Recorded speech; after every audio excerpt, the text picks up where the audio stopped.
सांसद राहुल गांधी ने आज जगतपुर में राणा बेनी माधव सिंह की प्रतिमा का अनावरण किया। इस अवसर पर उन्होंने एक जनसभा को संबोधित किया और कई महत्वपूर्ण मुद्दों पर अपनी बात रखी। सबसे पहले उन्होंने मीडिया पर हमला बोलते हुए कहा कि मीडिया उनकी नहीं बल्कि प्रधानमंत्री मोदी और उद्योगपतियों जैसे अडानी और अंबानी की मित्र है।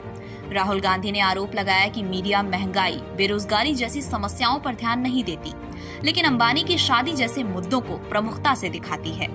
राहुल गांधी ने संविधान की रक्षा की बात करते हुए कहा कि राणा बेनी माधव सिंह और वीरा पासी जैसे सपूत संविधान को बचाने के लिए लड़ाई लड़े थे, लेकिन वर्तमान सरकार इसको बचाने में विफल रही है।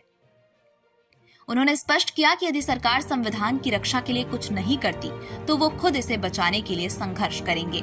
इसके बाद उन्होंने सरकार पर देश को बांटने का आरोप लगाया। उन्होंने कहा कि सरकार एक भाई को दूसरे भाई से और एक वर्ग को दूसरे वर्ग से लड़ाने की कोशिश कर रही है। राहुल गांधी ने ये भी कहा कि भारत एक ऐसा देश है जहां मोहब्बत और भाईचारे की संस्कृति है, नफरत की नहीं। इस बंटे हुए देश में 90% लोग मोहब्बत की दुकानें खोलकर बैठे हैं, जो समाज के एकजुट होने का प्रतीक हैं। राहुल गांधी ने बेरोजगारी को देश का सबसे बड़ा मुद्दा बताया और कहा कि सरकार इस पर ध्यान नहीं दे रही है। उन्होंने सरकार की निजीकरण की नीति पर भी सवाल उठाया और कहा कि ये नीति सिर्फ बड़े उद्योगपतियों के फायदे के लिए है, जबकि किसानों के बच्चों के लिए कोई अवसर नहीं है।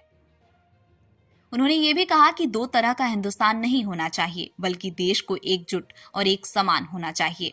युवाओं को संबोधित करते हुए राहुल गांधी ने कहा कि उनके खून में उनकी विचारधारा है और वो संविधान की रक्षा के लिए संघर्ष करते रहे।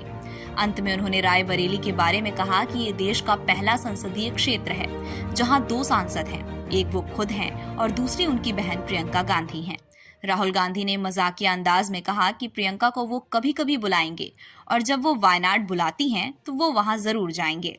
राहुल गांधी का ये बयान एक मजबूत राजनीतिक संदेश था, जिसमें उन्होंने सरकार की नीतियों की आलोचना की और जनता को एकजुट होकर देश की समस्याओं का समाधान करने की अपील की।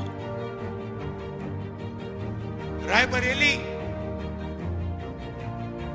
एक ऐसी कंस्टिट्यूएंसी है शायद पूरे हिंदुस्तान में जिसके 2 सांसद हैं, एक मैं हूं और एक प्रियंका है। तो कभी कभी उसको भी यहां बुला लिया करो। वो मुझे वायनाड बुलाती है, मैं जाता हूं। रायबरेली के भी वो सांसद हैं, उसको भी यहां बुलाया करो आप। बिल्कुल।